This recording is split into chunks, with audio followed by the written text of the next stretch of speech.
안녕하세요. 고세훈입니다. 선생님들하고 우리 올해 2025년 1월, 2월에는 기본 이론 강의를 정리했고 3, 4월에는 우리가 교육학에서 아주 중요한 핵심 개념을 끄집어내서 교육학 300알파라는 이름으로 선생님들하고 개념 중심의 강의를 또 기출 문제나 혹은 여러 가지 문제와 매칭시키면서 개념을 좀 더 들여다보는 시간을 가졌습니다. 5월에는 선생님들하고 이제 2달간 강의를 하진 않고요. 제가 지난 10년간 가까이 여기 이제 노량진에서 선생님들 교육학 임용 강의를 하면서 이제 1년 동안의 커리큘럼을 하다 보면 선생님들 그냥 강의에 오는데 거의 급급하기도 하고 개인적으로 뭔가 공부했던 걸 반복하고 복습하고 정리할 수 있는 시간이 없다는 생각이 들기도 하고 전반적으로 커리큘럼이 조금 너무 오버되어 있다라는 개인적인 생각이 있습니다.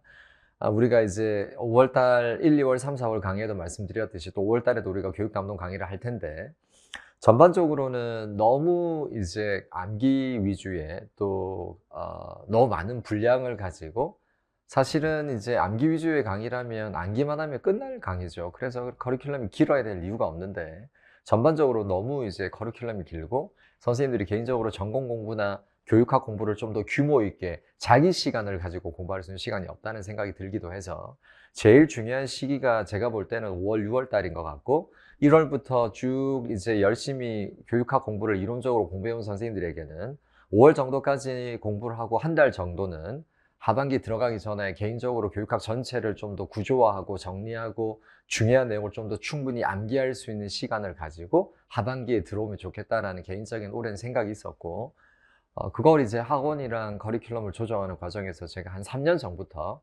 코로나가 거의 끝날 무렵부터 이제 5, 6월 강의는 6월 강의를 하지 않고 5월 강의에는 교육 담론 강의만 합니다. 담론 강의를 하는데 이제 지금 강의에 대해서 잠깐만 선생님들의 설명을 드리면 5월달 4주, 우리에게는 이제 3주 정도가 남아있는데 3주 동안 8번의 강의를 진행할 예정입니다.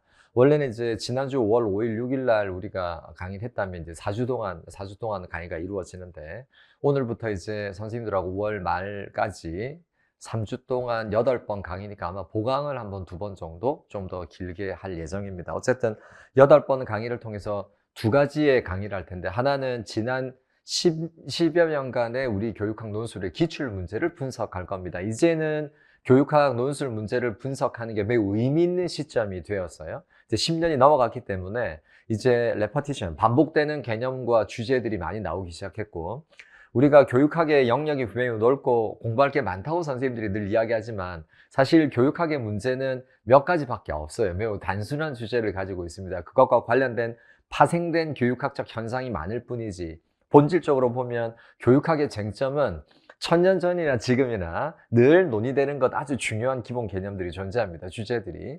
자, 그래서 선생님들하고 지난 10년간 교육학 논술 기출 문제를 들여다보면 제가 그걸 선생님들에게 매우 단순화시켜 두었거든요. 우리가 강의를 통해서 확인하겠지만 거의 비슷한 내용들이나 똑같은 내용들이 계속 반복되고 있다는 걸 확인해 볼 수 있습니다. 첫 번째 선생님들과 교육학 논술의 기출을 분석할 거고 그냥 분석하진 않을 겁니다. 주제 분석을 할 거고요. 그 다음 개념 분석을 할 거고 그 다음 세 번째는 제일 중요합니다. 2022 개정교육과정의 총론과 지난 10년간 출제됐던 개념들을 메타 분석, 연결할 겁니다. 그래서 우리 교육학 논술 시험이 얼마나 현행 교육과정의 주요 쟁점들을 잘 반영하고 있는 시험이었는지를 선생님들에게 좀 눈으로 보여드리고 싶어서 메타 분석을 할 겁니다. 자, 그렇게 하면 선생님들하고 기출문제 분석을 하는데 두 번째는 기출문제 분석의 전체적인 구조 분석을 한 다음에 오늘부터 내일은 선생님들과 실제 교육학 논술 문제를 같이 풀어볼 겁니다. 그래서 2014년부터 2025년 작년까지의 문제를 제가 쭉 정리해 두었는데 전체 문제를 다 보는 건 큰 의미는 없을 것 같고 대략 제가 생각하는 교육학 논술 문제가 유의미했던 시기는 2017년부터예요. 그래서 2017년부터 이제 작년 2025년이니까 대략 한 9년간의 교육학 논술 문제 사례문, 본문을 보고 본문을 어떻게 이해하고 문제를 어떻게 매칭시키는지를 실제 문제를 같이 풀어보고 정리하는 시간들을 가지겠습니다. 그리고 난 다음에 더하기 플러스 작년에는 하지 않았는데 올해부터 제가 조금 더 추가한 프로그램은 뭐냐면 이제 2017년부터 2025년까지 기출 문제를 같이 선생님들하고 풀어본 다음에 동형 문제를 연습시킬 겁니다, 선생님들에게. 그래서 비슷한 문제를 이제 조금, 비슷한 문제니까 이미 이제 우리 교육학 논술에서 나오는 정도의 수준과 난이도를 가지니까 동형 문제를 조금씩 5월 달에는 풀어보는 연습들을 할 겁니다. 그래서 5월 달에도 3, 4월과 동일하게 매주 아침마다 오셔서 이제 형성평가 형태의 동형 문제를 조금씩 풀어보는 연습들을 해볼 예정입니다. 두 번째 5월 강의의 가장 하이라이트는 교육 담론 강의 중에 2022 개정 교육 과정의 분석 강의입니다. 자, 그래서 2022 개정 교육 과정을 크게 세 덩어리로 나눌 거예요. 하나는 교육 과정 분석, 두 번째는 수업 방법 분석, 그 다음 세 번째는 평가 분석. 그래서 세 가지로 덩어리로 나눠서 할 거고, 그 전에 우리 2022 개정 교육과정이 가지고 있는 중요한 인간상, 수업의 목표, 교육과정의 비전과 관련된 부분을 먼저 큰 틀에서 분석한 다음에 이걸 제가 목표 분석이라고 부릅니다. 목표 분석 다음에 교육과정, 수업, 평가 분석을 하는데, 이때 분석을 하면서 1, 2월, 3, 4월에 다루지 않았던 중요한 개념과 이론들이 또 있습니다. 기본 이론 강의와 3, 4월 교육학 3박 알파는 아주 중요한 기본 베이직 개념들을 다루었고, 5월 달에는 현행 교육과정의 총론의 분석과 관련해서 중요한 개념과 이론들을 몇 가지를 좀 더 추가할 필요가 있습니다. 예를 들어서 2022 개정 교육과정의 총론을 읽다 보면 이제 앞으로 학교 현장에서 가장 중요한 평가 방법은 오프라인상, 지금까지 우리가 알고 있는 교육평가의 방법 모두 오프라인을 전제로 하는 대면 수업을 전제로 하는 평가 방식이었다면 이제 비대면을 전제로 하는 평가 방법들이 개발되고 적용되어야 합니다. 자, 그 신호탄을 2년 전에 한번 우리 교육학 논술시험에서 신호탄을 날렸습니다. 컴퓨터 능력 적응 검사라는 온라인상에서 어떻게 학생들의 개인차를 고려할 수 있는 평가를 할 건가 했는데, 이 컴퓨터 능력 적응 검사는 나온 지가 그렇게 최근이 아니고 꽤 됐습니다. 근데 지금은 AI와 결합돼서 실제로 선생님들은 그거를 한번 본 적이 없는데 저는 이제 여러 번 같이 활용을 해본 적이 있어요. 그래서 조금 AI와 결합된 형태는 아직 보지는 못했는데 아마도 어마어마하지 않을까 싶습니다. 선생님들이 학생들을 평가하는 데 있어서 굉장히 어떤 여러 가지 부분에서 선생님들을 많이 도울 수도 있고, 선생님들의 평가라는 게 사실은 매우 중요한 업무 중에 하나거든요. 업무 경감이라는 측면에서도 굉장히 좀 혁신적인 측면들이 존재합니다. 근데 그거 외에도 온라인상에서 우리가 어떻게 평가할지를 우리 2022 개정 교육과정뿐만 아니라 이제 교육학의 전문가들이 온라인상의 평가는 이런 카테고리 안에서 이루어져야 되고 이런 부분들을 평가해야 돼 라고 하는 부분들이 있습니다. 그런 부분들은 선생님들하고 좀 정리할 거예요. 그래서 좀 추가적으로 온라인상에 관련된 문제들이 나왔을 때 조금 대비할 수 있는 부분들, 또 수업에서 온라인과 관련된 몇 가지 최근의 교육공학적 이론들, 그런 것들을 우리가 이제 5월 달에는 담론을 통해서 2022 개정 교육과정을 분석을 통해서 좀 새로운 이론들이나 중요한 이론들, 이제 앞으로 우리 교육학 논술 시험에서 출제될 수 있겠다 하고 하는 것들을 좀 더 추가적으로 정리하는 시간들을 가지겠습니다. 그래서 5월 강의는 어떻게 보면 이제 교육학을 막 시작하는 선생님들, 이제 걸음마를 막 뗀 선생님들, 요즘 표현을 하면 교린이들, 교육학 어린이들, 교린이들에게는 조금 어려운 강의가 될 수 있는데 그래도 듣다 보면 선생님들에게 아주 살이 되고 또 굉장히 도움이 많이 되는 강의일 테니까, 또 무엇보다 지금 현행 교육과정 2022 개정 교육과정에 대한 선생님들의 궁금한 점이나 또 알고 싶은 또 중요한 부분들이 되게 많이 있습니다. 그래서 물론 이제 시중에 2022 개정 교육과정에 관련된 해설 강의들이 적지 않게 있겠지만 제가 하는 강의는 좀 많이 결이 다르기도 하고, 기본적으로 구조 분석이라는 방법을 통해서 전체적으로 들여다보기 때문에 선생님들이 2022 개정 교육과정을 이해하는 데 많이 도움이 될 거라고 생각 들고요. 그 강의가 결국 선생님들의 강론, 교과 교육론을 이해하는 데도 굉장히 많은 큰 가이드가 될 수 있습니다. 그래서 5월 강의가 좀 어렵더라도 쉬운 강의가 아니라 조금 구조화되고 좀 복잡한 강의지만 들었다 보면 선생님들이 교육학에 대한 이해가 좀 넓어질 거라고 생각이 들어요. 그래서 크게 두 가지 덩어리로 트랙으로, 하나는 지난 10년간의 우리 교육학 논술 기출 문제를 분석하고, 하나는 2022 개정 교육 과정을 분석하는 강의로 5월 달을 조금 꾸며보려고 합니다. 그래서 1, 2월, 3, 4월에 강의에서 배웠던 내용들이나 공부했던 내용들을 좀 개인적으로 조금씩 복습하시면서 그 내용들을 좀 떠올리시면서, 그래서 5월에는 좀 더 종합적으로 선생님들이 이미 어느 정도 개념에 대한 이해가 있다고 생각하고 좀 더 종합적으로 선생님들을 이끌어 갈 겁니다. 그래서 5월 달 강의를 통해서 선생님들이 교육학에 대한 관점, 이해, 또 여러 가지 공부가 좀 더 깊이 있게 들어갈 수 있는 시간이 되면 좋겠다 싶습니다. 자, 이제 각설하고 오늘은 선생님들하고 뭘 할 거냐면 지난 10년이 아니죠. 이제 11년이 됐죠. 11년간의 교육학 논술에 기출된 내용들을 좀 더 전체적으로 구조 분석하는 시간들을 가지고 내일 강의부터는 선생님들하고 실제 우리 교육학 논술의 기출 문제들의 본문을 보고 어떤 문제들이 출제됐는지를 보면서 선생님들하고 좀 문제를 함께 풀어보는, 제가 해설 강의의 형태를 띠게 되겠지만 풀어보는 시간들을 갖도록 하겠습니다. 자, 그러면 오늘부터 선생님들하고 교육학 논술에 관련된 중요한 내용들을 들여다볼 텐데, 오늘 먼저 교육학 논술의 기출 문제를 분석하는 강의를 하도록 하겠습니다. 연도로 보면 2014년도가 객관식 시험에서 논술 시험으로 이제 바뀐 해고, 이때 지금까지 했던 내용들을 한눈에 좀 볼 수 있도록 표로 만들어 보았습니다. 보시면 교육학 논술의 기출 영역이 나오죠. 2014년부터 2025년까지 교육사, 교육철학, 그 다음 교육행정까지 하위 영역을 좀 분리해 보면 연도마다 뭐가 나오는지를 제가 111 이렇게 표시해 두었습니다. 자, 보시면 교육사, 교육철학 우리가 잘 알려진 것으로 한 번 출제가 되었습니다. 자, 교육과정은 보니까 13번 출제되었어요. 2015년도만 제외하고 희한하게 2015년도가 2개 있는 건 뭐냐면 이때는 상반기 강의가 있었어요. 상반기 시험이 있었습니다. 일종의 뭐라고 해야 될까? 이제 2015년도 두 번째 있는 거는 원래 강의과 시험이고, 그 다음 2015년도는 추가를 통해서 추가 시험이 한 번 있었어요. 그래서 상하로 나눕니다. 이게 2016년도까지 진행이 되다가 2017년도에는 추가 시험, 6월에 있었던 추가 시험이 없어지고 이제 1년에 한 번으로만 이제 만들어졌습니다. 어쨌든 2015년도는 아이러니하게 요때만 제외하고 교육과정에 관한 문제가 출제 안 됐고요. 2017년부터는 쭉 이제 지금까지 교육과정이 나오는데, 2017년도, 6년도부터 교육과정이 나올 수밖에 없었던 이유가 2016년도에 우리 교육부에서 앞으로, 우리 교육과정 평가원에서 앞으로 2016년도부터 우리 교육학 논술 시험에는 교육과정과 평가를 빼지 않겠다 이야기합니다.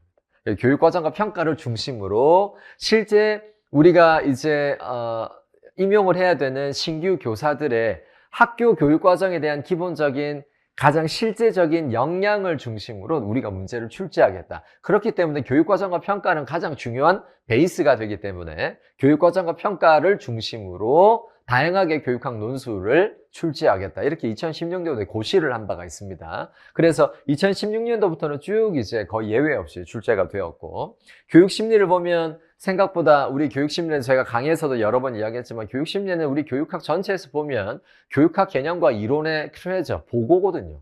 그러니까 굉장히 많은 개념과 이론들이 심리학 이론에 있는데 실제 교육학 개념과 이론의 숫자나 중요성에 비해서는 우리 교육학 논술 시험에서 그렇게 많이 출제가 안 됐습니다. 보시면 5번밖에 출제가 안 됐고, 심지어는 이때 출제된 개념은 어떻게 카운팅을 했냐면 실제 심리학의 개념을 물었다기보다도 그걸 가지고 어떻게 이렇게 수업 방법이나 평가에 연결할 건지에 관한 문제들이 출제가 되었지, 심리학 자체를 묻는 문제는 딱히 그렇게 많이 출제는 되지 않았습니다. 그래서 5번 정도 출제가 되었고, 교육 방법 및 공학도 선생님들이 보시는 것처럼 굉장히 중요한 포션이다. 그렇죠? 우리 교육학 논술 시험에서 교육 과정, 평가, 그 다음 교육 방법 및 공학은 수업의 실제잖아요. 그러니까 이 부분이 굉장히 많이 출제가 된다. 생활지도 상담은 교육사, 교육철학과 동일하게 딱 한 번만 출제가 되었습니다. 교육사회도 2번 정도 출제가 되었는데 이것도 억지로 끼워 넣은 거예요. 문화실조라는 개념이 출제되는데 문화실조라는 개념을 심리학의 개념에서 들여다볼 수도 있고 교육사회에서도 들여다볼 수 있기 때문에 각각 하나씩 넣었습니다. 그래서 하나는 심리에서 빠우고 하나는 교육사회에 넣었어요. 억지로 넣어서 2개가 되었습니다. 그래서 2번 출제됐고, 교육행정은 보시다시피 한 번도 지금까지 교육학 시험이 논술로 전환된 이후에 단 한 번도 예외 없이 교육학 행정은 출제가 되었습니다. 자, 이렇게 우리가 출제 역사를 한 표로 정리해서 들여다보면 뭐가 드러나냐면, 우리 교육학 논술 시험은 기본적으로 교육 과정, 평가, 수업, 자, 이거를 뒷받침해주는 학교의 조직과 행정, 요런 중심의 틀 안에서 교육학 논술이 출제되는구나라는 걸 우리가 예상해 볼 수 있기도 하고 읽어 볼 수 있습니다. 그러니까 교육학 논술을 공부할 때 기본적으로 과정과 평가를 중심으로 이걸 어떻게 수업에 실제 적용할 것인지, 또 이것과 관련된 학교의 조직은 어떻게 이루어져야 되고, 이런 교육과정과 평가와 수업의 실제를 이끌어내려면 이걸 위해서 교사에 뭐가 필요하다? 전문성, 혹은 어떤 교사의 역량이 필요한지. 이번에 우리 2025년 작년에 있었던 시험도 결국에는 변화에 따른 학교 환경 안에서 기본에 충실한 교사라고 주제를 줬지만, 한마디로 말하면 학교 운영, 학생 중심 교육과정 운영을 위한 교사 역량에 관해서 물은 거거든요. 그래서 기본적으로 교육과정 평가, 수업의 실제, 이거를 뒷받침해 줄 수 있는 학교 조직의 역량과 교사의 역량을 중심으로 우리 교육학 논술이 전체적으로 설계, 디자인 되는구나라는 걸 확인해 볼 수 있습니다. 자, 이렇게 해서 선생님들하고 지난 11년간에 출제된 횟수를 조금 기계적이긴 하지만 전체적으로 한번 좀 들여다보는 시간을 가졌고요. 자, 선생님들하고 이제 뭘 볼 거냐면 연도별 교육학 논술 기출의 주제와 쟁점을 분석해 보겠습니다. 자, 그러니까 우리 교육학 논술 시험에 출제가 되었는데 선생님들 이게 나왔네, 요게 나왔네, 요렇게만 보지 마시고 이게 어떤 주제 안에서 어떤 쟁점과 연관되어 있는 문제였는지를 들여다볼 필요가 있습니다. 요 표가 나오게 되는 배경은 사례문을 분석하고 사례문과 개념이 어떤 주제와 연결되어 있는지를 세 가지를 고려해서 요 표가 만들어졌습니다. 자, 그러면 순차적으로 선생님들하고 연도별 논술 문제 설계 주제가 어떤 주제가 있었는지, 그 주제가 우리 교육학의 어떤 담론들, 어떤 영역을 건드렸는지를 선생님들하고 들여다보겠습니다.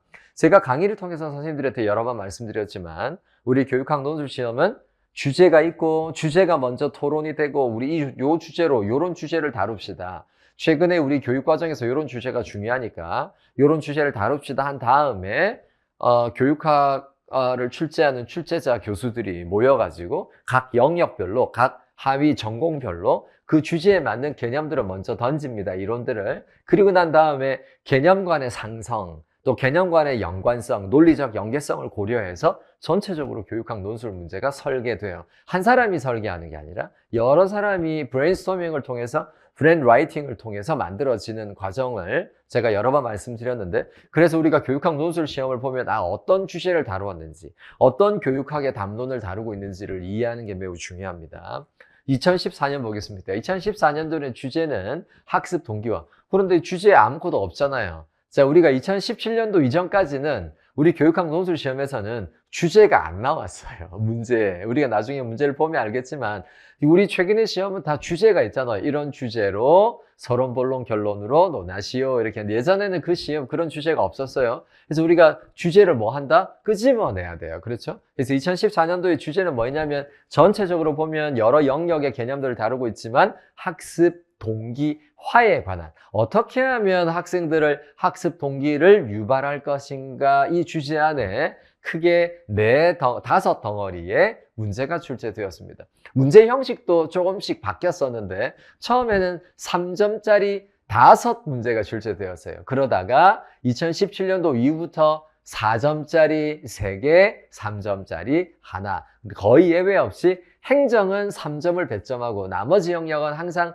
4점씩을 배점하는 방식으로 문제의 형식이 달라졌습니다. 그래서 왜 5개지? 왜 이때는 3점짜리 5개가 문제가 나왔습니다. 자, 그러면 학습 동기화와 관련해서 5가지의 쟁점, 문제 영역을 다루고 있는데 첫 번째는 교육의 결핍, 즉 학업 격차의 원인이 뭐냐. 두 번째, 학습 부진의 원인이 뭐냐. 제가 이제 별표를 쳤습니다. 여러분, 학습 부진이나 학업 격차의 문제는 우리 교육학이 만들어진 이래로 영원한 주제 중에 하나입니다. 특히 학교 교육이 제도화되면서 19세기부터 학교 제도가 제도화되고 학교 교육이 제도화되고 20세기 들어와서 본격적으로 학교 제도가 발달하기 시작하면서 가장 많은 교육학자들이 관심을 가졌던 주제는 학습 부진. 왜 어떤 애는 잘하고 어떤 애는 왜 이렇게 부진을 경험하지? 왜 이렇게 아이들 간에 격차가 만들어지지? 가정 배경 때문인가? 머리, 지능 때문에 차이가 나는 건가? 그래서 전통적인 교육학자들은 기본적으로 지능의 차이다라고 봤습니다. 그런데 시간이 지나면서 우리 사회의 불평등한 구조도 좀 보이고 가정 배경의 차이도 보이기도 시작하고 또 다양한 학교의 풍토와 조직의 차이가 아이들의 학업 성취도에 어떻게 영향을 주는지에 대한 이해도가 쌓이면서 학업 격차에 대한 연구는 여전히 오늘날까지 연계되는 아주 중요한 교육학의 주제 중에 하나입니다. 선생님들 중에 혹시 챗 GPT를 하시거나 아니면 개인적으로 논문을 이렇게 서칭할 수 있는 그런 환경에 있는 선생님들 중에 학업 격차나 학습 부진이라는 키워드를 주면 얼마나 많은 논문이 나오는지를 일단 국내만 찾아도 어마무시한 논문들이 많이 나옵니다. 그만큼 아주 중요한 주제다입니다. 자, 어쨌든 2014년도에 학습 동기화라는 주제에서 학업 격차 원인, 학습 부진의 원인을 물었습니다. 자, 제가 화살표로 뭘 적어놨냐면 우리가 교육학을 공부하면서 학습 부진의 원인이나 학업 격차와 관련된 개념과 이론들을 많이 다루었는데 결국에는 이런 부진의 원인, 부진과 격차를 해결하기 위한 가장 중요한 주제는 하나밖에 없습니다. 뭐다? 개인차다. 그렇죠? 개인차를 어떻게 고려해 줄 것인가. 자, 그러면 2014년도는 우리에게 학습 동기화라는 관련된 주제에서 이 쟁점을 다루고 있지만 오늘날 우리가 교육학을 공부하고 올해 우리가 교육학 논술을 시험을 봐야 되는데 우리 머릿속에 계속 던져야 되는 질문은 뭐냐면 우리는 어떻게 모든 교육과정과 수업과 평가에서 학생들의 개인차를 고려해 줄 것인가에 대한 개념과 이론적인 틀을 가지고 있어야 돼요. 교사는 그런 역량을 가지고 있어야 된다. 수업 설계에서 어떻게 개인차를 고려해 줄 것인가? 수업의 실제에서 어떻게 개인차를 고려해 줄 것인가?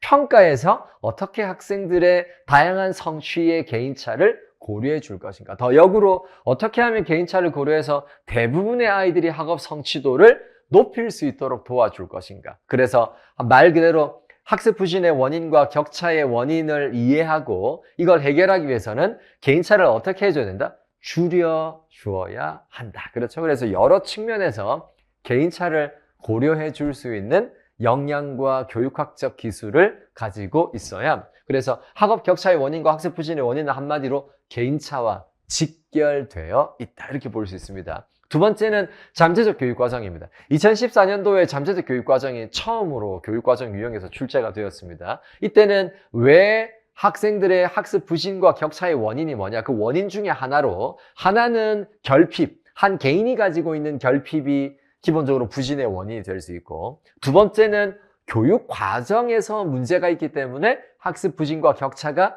만들어질 수 있다 이렇게 봤습니다. 그래서 2014년도 문제는 아이의 학습 부진의 원인이 크게 두 가지 측면이다. 하나는 개인적 차원, 하나는 학교 차원.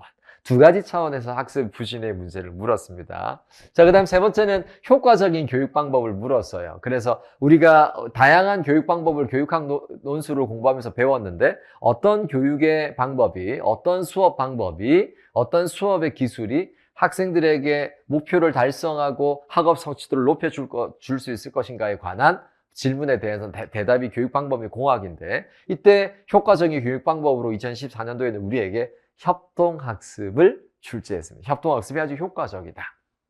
네 번째, 아주 중요합니다. 제가 별표를 치겠습니다. 학습 실패를 극복하기 위한 평가 방법입니다. 자, 요 내용이 아주 중요하죠. 자, 2014년도에 어떤 평가가 출제됐냐면 형성평가가 출제가 되었습니다. 자, 형성평가가 출제되었는데 선생님들이 이거 2014년도에 형성평가 출제되었네 하고 넘어가면 선생님들은 10분의 1만 이해하고 넘어간 거예요. 그거는 이해라고 볼 수도 없습니다. 그냥 이거 나왔네, 이거 외워야겠네 이렇게 하고 넘어가는데 형성평가가 가지는 의미를 이해하고 있어야 돼요. 형성평가를 왜 해야 되는지, 형성평가가 왜 만들어져야 되는지. 자, 형성평가는 기본적으로 태생적으로 어떤 목표를 가지고 태어났냐, 목적을 가지고 학생들의 학습 실패를 방지하기 위함이에요. 자, 학습 부진을 방지한다는 건 다른 말로 하면 학습 부진은 뭐다? 학습 실패가 누적되어 나타나는 결과가 뭐예요? 부진입니다. 자, 그러니까 매 수업 시간마다 혹은 매 수업마다 뭐 해야 된다? 아이들이 가지는 크고 작은 실패를 줄여주는 게 중요하잖아요. 그러니까 학습 실패를 줄여주고 학습 실패를 극복하기 위한 평가가 매우 중요하다. 자, 그러면 2014년도에는 형성평가만 출제되었지만 이 카테고리 안에서 우리는 또 다른 평가 방법들, 즉 학습 실패를 극복하기 위한 평가 방법들을 생각해 볼 수 있습니다. 자, 한번 선생님들하고 시뮬레이션 합시다. 학습 실패를 최소화하기 위해서는 무슨 평가를 먼저 해야 된다? 진단 평가를 먼저 해야 됩니다. 그렇죠? 제가 조금 더 확대하겠습니다. 진단 평가 해야 돼요. 자, 요게 우리 교육학 논술 시험에서 2014년도에 학습 실패를 극복하기 위한 방법으로 형성 평가를 출제했습니다. 자, 그러면 진단 평가와 형성 평가는 뭐라고 그랬어요? 수업을 이끌어가는 가장 중요한 쌍두마차라고 했잖아요. 자, 그 다음 중거지향 평가입니다. 혹은 능력지향이나 성장지향 평가, 수행평가, 역동적 평가 같은 것들이 다 학습 실패를 최소화하거나 학습 실패를 극복하기 위한 방법입니다. 자, 여기서 선생님들이 질문을 던질 수 있어요. 수행평가는요? 왜 학습 실패를 최소화하기 위함이에요? 수행평가는 평가에 어떤 초점을 가지고 있어요? 평가에서 학생들이 못하는 부분에 초점이 있는 게 아니라 학생들의 수행에서 강점의 어떤 부분을 잘하는지에 초점을 두고 있어요. 또 수행평가는 결과만 평가하는 게 아니라 뭐도 평가해 준다? 과정도 평가해 줍니다. 결과만 평가해 주면 실패 같은데 과정을 들여다보면 뭐를 확인할 수 있다? 성공의 씨드, 성공의 씨앗들. 또 이 학생이 그 결과만 보면 실패한 것 같은데 과정을 보니까 과정 안에서는 뭐도 있더라? 성공도 있더라. 그렇죠? 성공과 실패의 결과가 전체적으로는 실패 이렇게 판정될 수 있었다면 이제 수행평가는 과정과 결과를 함께 평가해주고 무엇보다 무슨 중심의 평가다? 과정 중심의 평가예요. 그러니까 학생들이 실패하는 과정, 때로는 성공하는 과정을 다 고려하는 평가이기 때문에 기본적으로 뭐를 극복할 수 있다? 학습 실패를 극복하기 위한 방법 중에 수행평가도 들어갑니다. 역동적 평가는 당연히 기본적으로 학생이 얼마나 성취할 수 있는지 초기에 이 아이가 가지고 있는 능력에 비해서 시작점에서 교사의 도움을 통해서 이 아이가 목표를 잘 성취할 수 있도록 또 향상될 수 있도록 하는데 초점을 둔 평가가 역동적 평가입니다. 그래서 이런 평가까지 다 무슨 평가 안에 넣을 수 있다? 학습 실패를 극복하기 위한 평가 방법으로 이야기할 수 있습니다. 자, 그러니까 이 주제는 굉장히 중요한 쟁점인 거예요. 그냥 형성평가만 외워서 되는 게 아니라 기본적으로 형성평가가 전제하고 있는 어떻게 하면 우리는 학교에서 아이들의 학습 실패를 최소화해 줄 것인가 혹은 어떻게 하면 학습 실패를 방지해 줄 것인가. 여러분, 실패라는 건 학생들이 경험하지 않아야 되는 것 중에 하나입니다. 그런데 여기서 실패라는 건 우리의 실제 삶에서 늘 있는 거거든요. 우린 늘 실패하고 살아요. 인간관계에서, 개인의 어떤 직무 과제에서, 또 여러 가지에서 우리 늘 실패하는데, 자, 그러면 학교에서 실패를 극복하는 방법이라고 쓴 이유는 우리는 실패를 피할 수 없어요. 자, 그러면 실패 때문에 우리가 앞으로 가지고 있는 목표나 비전을 포기하거나 아이들이 건강하게 살아가는 걸 포기해야 되는 게 아니라 실패는 늘 경험하지만 그 실패에 직면했을 때 실패를 어떻게 이겨나가는지가 매우 중요합니다. 매우 중요하죠. 그래서 학습 실패를 극복하기 위한 평가 방법으로 이 평가 방법을 통해서 아이들은 실패에 직면했을 때 이 실패에 대한 어떤 문제를 해결해내기 위한 역량을 길러줄 수 있어요. 그래서 학습 오류가 뭐지? 학습 실패의 원인이 뭐였지? 학습에 내가 하면서 장애가 뭐가 있었는데 어떤 장애가 있지? 그런 오류와 학습 장애와 학습에 대한 여러 가지 문제점들을 해결하는 과정에서 학생들은 자신의 문제를 스스로 해결할 수 있고 누구의 도움을 통해서 문제를 해결할 수 있는 역량, 또 이 과정에서 실패를 극복하면서 뭐를 경험해요? 성취감을 경험합니다. 실패를 극복하고 성취감을 경험하면 우리 교육 심리학에서 그렇게 중요한 학업 성취에 절대적인 영향을 미치는 것 중에 하나가 뭐였다? 자기 효능감, 또 긍정적 자아 개념. 실패를 극복하고 나면 학생들의 자신에 대한 유능감이 성장해요. 또 자신감도 만들어집니다. 또 효능감도 만들어집니다. 자기에 대한 긍정적 자아 개념이 형성돼요. 이건 우리가 학교 교육 과정을 통해서 학생들에게 형성시켜 줘야 하는 매우 중요한 부분입니다. 이런 것들을 우리가 이 문제를 통해서 가늠해 볼 수 있어요. 자, 여기서 한 가지 더 나아가 봅시다. 자, 진단평가, 형성평가, 중거지향, 능력지향, 성장지향평가. 왜 능력과 성장지향이 학습 실패를 극복하는 데 중요한 방법이에요? 핵심이 뭘까요? 혹시 떠오를 수 있습니까? 학습 증진의 기회를 부여해 주는 방법이. 얘들은 평가하고 끝나는 게 아니라 잘할 때까지 뭐 해준다? 학습을 할 수 있는 학습 기회를 계속해서 부여해 줘요. 야, 네가 잘할 때까지 내가 줄 거야. 자, 초기 능력에 비해서 얼마나 네가 능력을 발휘할 수 있는지까지 네가 발휘할 수 있다고 만약에 한다면 선생님은 너한테 뭐 시간을 계속 줄 거야. 너한테 학습 기회를 계속 줄 거야. 성장 지향 평가는요, 계속해서 네가 얼마나 성장했는지, 조금이라도 성장했다면 그 성장에 내가 평가를 줄 거야. 네가 이전에 점수가 객관적으로 절대적으로 70점밖에 안 돼도 네가 지난 시험이 50점이었잖아요. 그래도 20점이나 올랐어. 50점과 70점이 중요한 게 아니라 네가 노력해서 20점을 올린 게, 성장시킨 게, 그게 더 중요해. 아이들이 결과에 초점을 갖는 게 아니라 어떤 시선을 가져요? 과정이 얼마나 중요한지. 그래서 이 학습 실패를 극복하기 위한 평가 방법에 대한 여러 가지 평가 방법이 있지만 이 평가 방법들을 세 가지로 정리한다면 첫 번째, 수업 중심 평가여야 한다. 자, 이게 2022 개정 교육과정에서 선생님들하고 우리 5월 달에 정리할 내용들입니다. 두 번째, 무슨 평가해야 된다? 과정 중심 평가여야 한다. 세 번째, 무슨 평가해야 된다? 모든 평가는 학생들의 성장에 초점을 둔 평가여야 한다. 이게 지금 우리 2022 개정 교육과정의 평가 혁신의 오리엔테이션, 방향입니다. 자, 여러분, to orientate 하면 이게 뭐냐면 동쪽으로 방향키를 잡다. 이게 orientate, 이게 orientation. 우리가 늘 OT 하잖아요. OT의 원래 의미는 원래 서양 사람들의 관점에서 오리엔테이트 한다는 건, 오리엔트가 우리 동양을 나타내거든요. 동쪽으로 방향을 잡다는 뜻입니다. 자, 우리 2022 개정 교육과정은 어디에 방향을 놓고 가고 있냐면 수업 중심 평가, 과정 중심 평가, 성장 중심 평가라는 방향성을 두고 우리는 어떻게 하면 학생들을 이런 세 가지 평가 카테고리 안에서 학생들을 학습 실패를 극복하고 더 나아가서 학습 성공을 이끌어내고, 무엇보다 어떻게 하면 학생들의 성취도와 향상도를 이끌어낼 수 있는지, 어떻게 하면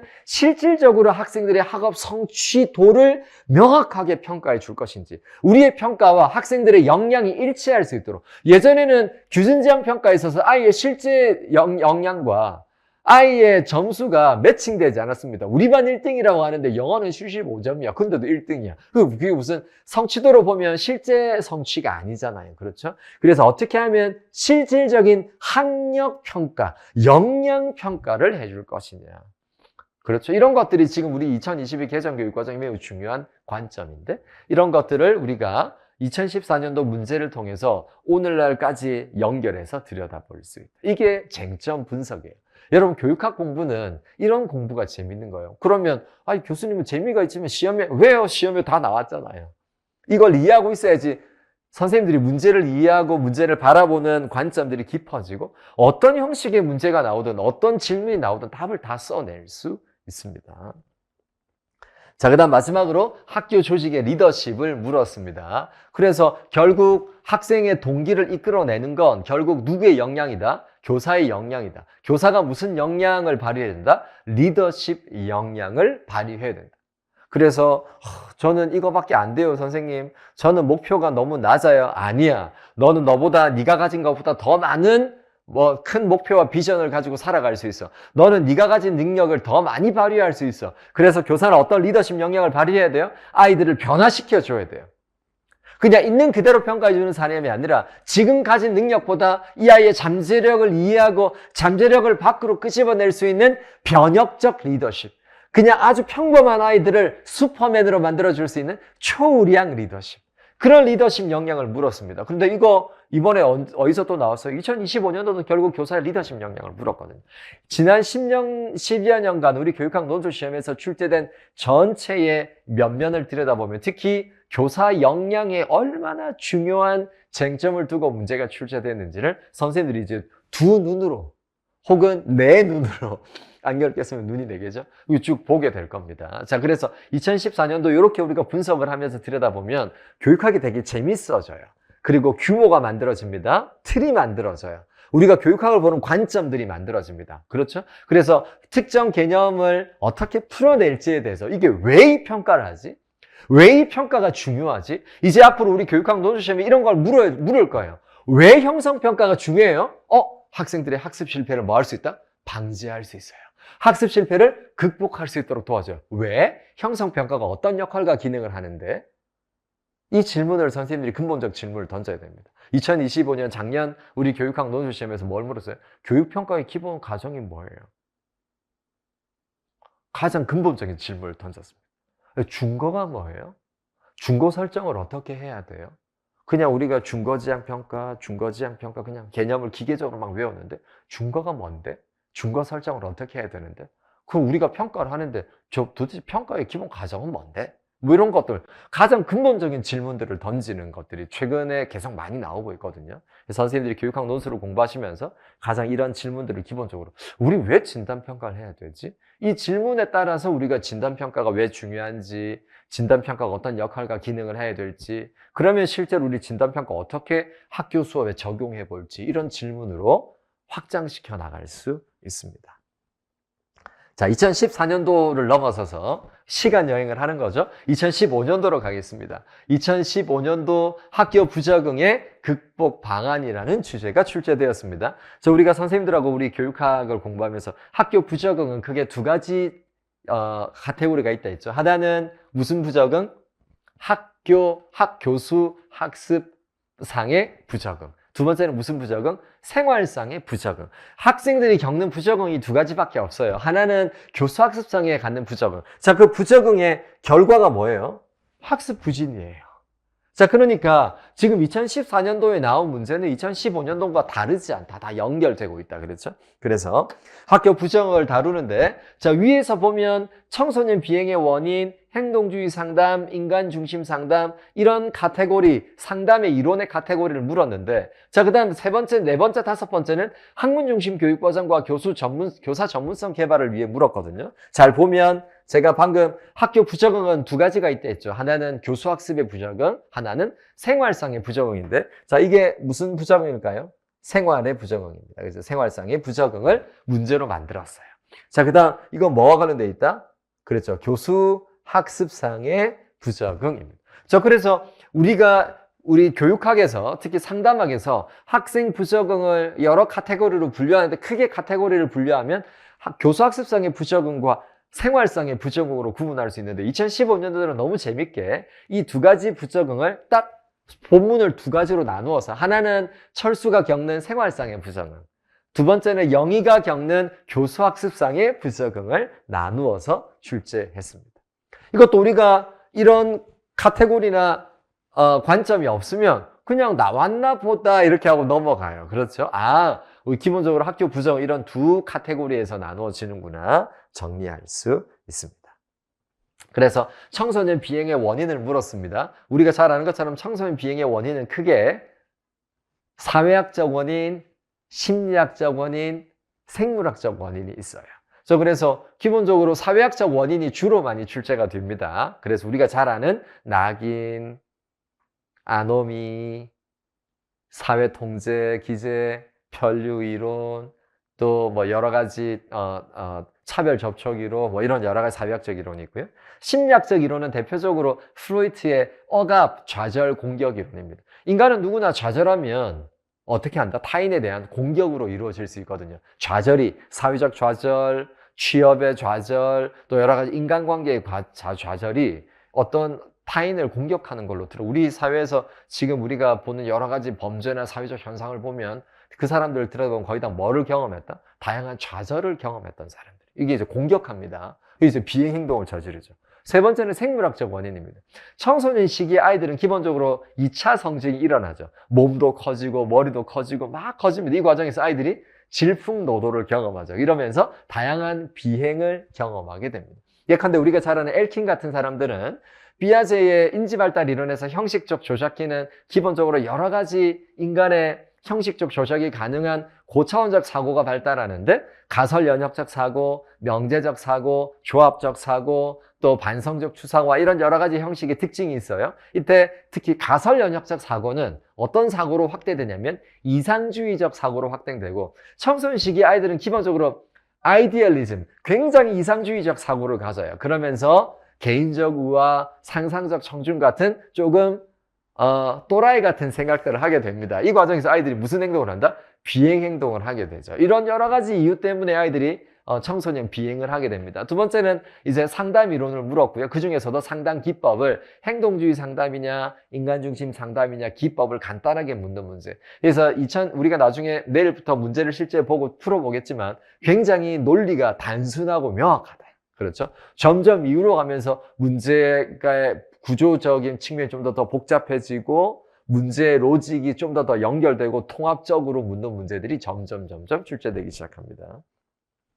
그 다음 네 번째는 교수학습상의 부적응을 극복하기 위해서 학문 중심 교육과정의 수업 전략을 물었고요. 그 다음 이걸 위해서 교사는 뭐가 필요하다? 전문성을 개발해야 되니까 교사 전문성을 개발하기 위한 유일한 방법은 하나밖에 없다. 뭐다? 장학이다. 그렇죠. 그래서 장학을 물었습니다. 그래서 교사 전문성은 다 장학과 직결되는 개념이에요. 자, 2015년도 두 번째로 가겠습니다. 자, 두 번째는 학교 교육의 개선과 개혁에 관한 앞에는 주제가 있지만 이 주제가 우리 문제에는 나오지 않습니다. 전체 문제를 보니까 요거에 관해서 물었다라고 우리가 정리해 둔 거예요, 제가. 그래서 학교 교육을 어떻게 개선하고 개혁할 것인지, 어떻게 하면 효과적인 학교로 갈 것인지에 관한 문제가 2015년도 두 번째. 얘는 추시고요. 얘가 본시 문제입니다. 얘는 2015년 6월에 출제되었고 얘는 2015년도 본시, 그때는 12월에 시험이 있었거든요. 12월 달에 출제가 되었습니다.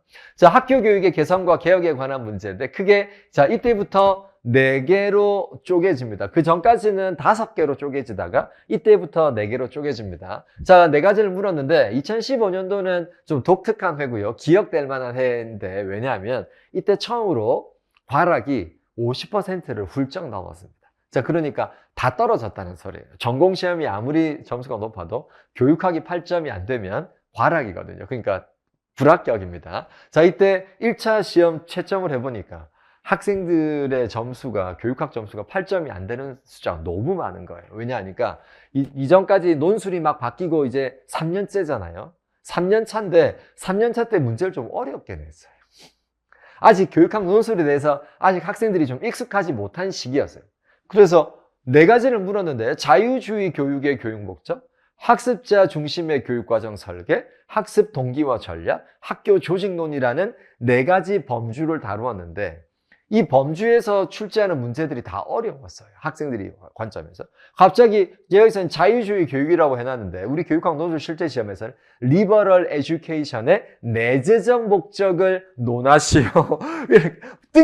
뜬금없이 그냥 리버럴 에듀케이션의 내재적 목적을 논하시오 하니까 이 학생들이 일단은 첫 번째, 야, 리버럴 에듀케이션이 뭐야? 와신데 정신이 리버럴해질 것 같다. 뭐 이렇게, 그래서 아예 문제의 답을 쓰지도 못했어요. 아주 단순하죠. 우리가 잘 아는 것처럼 이 문제는 분석철학 교육학에서 피터스의 자유교육론에 관한 내용. 그럼 피터스의 자유교육론 하면 뭐예요? 우리가 아는 규범적 증거. 그렇죠? 교육의 내재적 목적. 기본적으로 인간의 합리성, 지성, 이성의 개발. 이런 것들이 기본적으로 이 자유주의 교육이 가지는 중요한 목적이거든요.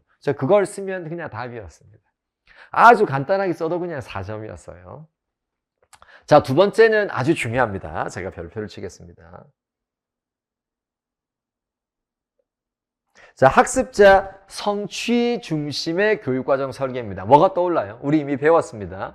성취 기준 기반의 교육과정 설계하면 역행, 설계, 모형입니다. 우리가 이해중심, 학습자 이해중심 교육과정 설계라 배우기도 했고 동시에 성취 기준 기반의 교육과정 설계라 불렀습니다. 제가 최근에 4월 달에 선생님들하고 20일 전에 우리가 4개월 공부를 마무리하는 점에서 전국 단위의 모의고사를 봤었는데 그때 제가 성취 기준 기반의 교육과정 설계로 뭘 냈어요? 역행 설계 모형을 냈잖아요. 이때 역행 설계 모형이 출제되는데 역행 설계 모형 특징 3가지를 쓰는 문제를 물었습니다. 거의 대부분 답을 쓰지 못했어요. 문제는 뭐였냐면 그때도 제가 요 시기에 제가 거의 교육학 논술을 노량진에서 시작했거든요. 요때 이제 제가 오면서 제가 바로 문제를 보고 문제 오류를 지적을 했었습니다.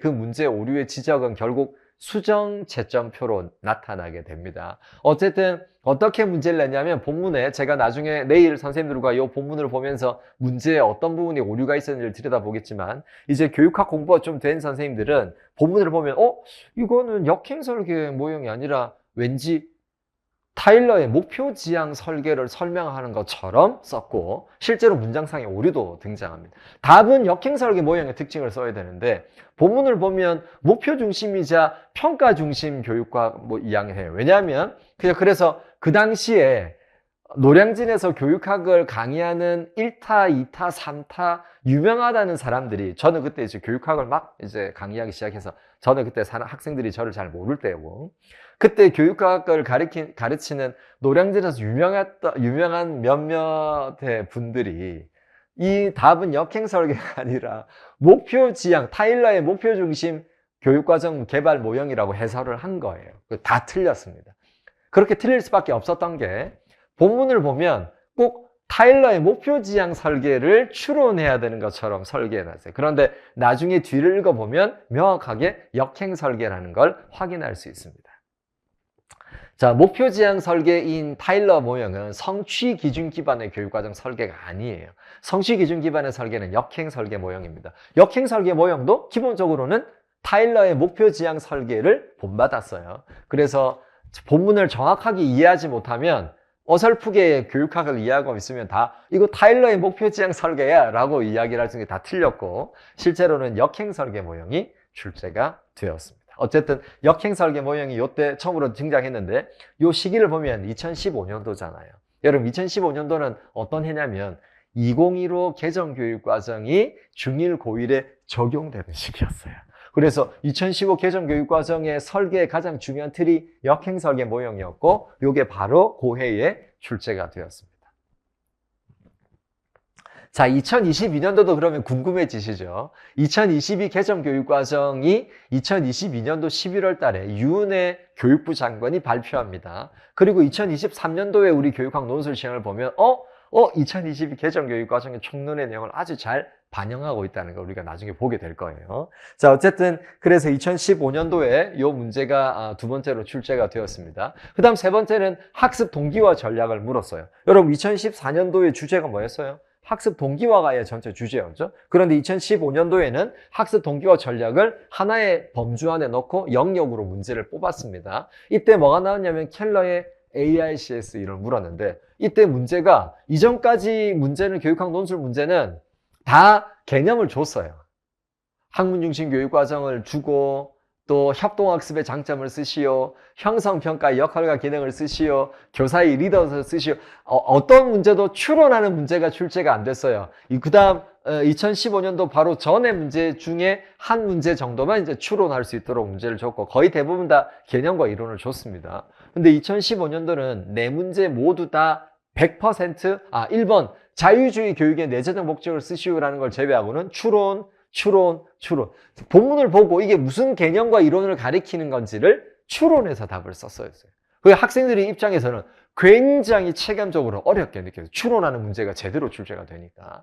그때 이후부터 제가 이제 선생님들을 많이 트레이닝 시켰던 게 추론 연습을 많이 시켰어요. 본문을 보고 이게 무슨 개념인지, 무슨 이론인지를 훈련시켰었습니다. 어쨌든 이때 켈러의 ARCS를 묻고 그냥 물은 게 아니라 과제와 관련된 동기화 전략을 물었어요.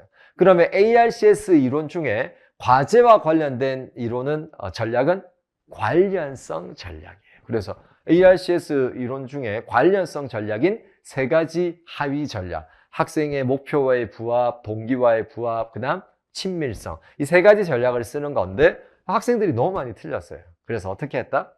ARCS 이론을 뭘 쓰든지 간에 다 정답으로 처리해 줬습니다. 수정 채점표가 나왔어요. 마지막으로 센지의 학교 조직론이 나왔습니다. 학습 조직이 출제되면서 학습 조직의 구축 원리 5가지 중에 3가지 쓰는 문제가 출제되어 있어요. 그래서 개인적 숙련, 팀 학습, 또 목표, 그다음 비전의 공유, 그렇죠? 그다음 정신 모형, 몇 가지 구축 원리, 학습 원리가 있죠. 그래서 이것도 일단 학생들이 갑자기 센지라는 학자의 학습 조직이 학생들한테는 한 번도 공부하지 않고 교육학 논술 시험에 오늘날 따지면 작년에 나왔던 마치 카츠의 리더십 이론 같은 느낌으로 선생님들이 받았어요. 그래서 야, 센지의 학습 조직이 뭐야? 이렇게 묻는 선생님들도 되게 많았습니다. 왜냐하면 그 전까지 센지의 학습 조직은 객관식 시험에서 한 번도 출제된 적이 없거든요.